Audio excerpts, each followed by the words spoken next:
మళ్ళీ ప్రాచీన కాలపు రాక్షసుల యొక్క దాడి మొదలవుతుంటే బాధగా అనిపిస్తూ ఉంటుంది కదా.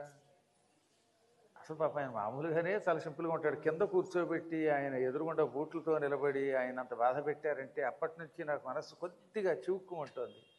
అందుకే కార్యక్రమాలను ఏమన్నానంటే, అన్ని కార్యక్రమాలు ఈ వార్షికోత్సవాలు ఆపడానికి లేదు కనుక అర్చనలు అన్నీ చేయండి, నేను తక్కువ మాట్లాడతాను, భగవంతుడిని ధ్యానం చేసుకుంటూ మళ్ళీ శుభం కలగాలని కోరుకుందాం అనుకున్నాను. సన్మానం ఆపడానికి లేదు, ఎందుకంటే పాప ఎక్కడెక్కడి నుంచో వస్తారు వాళ్ళు, నా మీద అభిమానంతోటో దైవభక్తితోటో వస్తారు కదా. అందువల్ల కార్యక్రమాలు సాగుతాయి. కానీ నేనైతే ఇంకా చాలా కోలాహలంగా అట్టహాసంగా చేయాలని అనుకుని కూడా నిన్న సంఘటన చూసిన తర్వాత మనసు చివుక్కుమన్నది. అందుకే నా భోజనం కూడా చాలా తగ్గించేశాను. శరీరం బ్రతకడం కోసం స్వీకరిస్తున్నాం.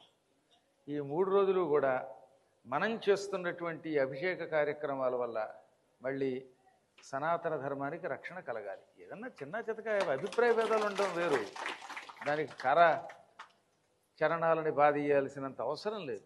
అవునా? అందులో అర్చకుల మీదకి దాడికి వెళ్ళడం ఏంటంటే, అర్చక పురోహిత వ్యవస్థని కనుక మనం పాడు చేయడం మొదలు పెడితే ఎప్పటికీ హడిలిపోయి మధ్యన పూజలు చేయడం మానేస్తున్నారు.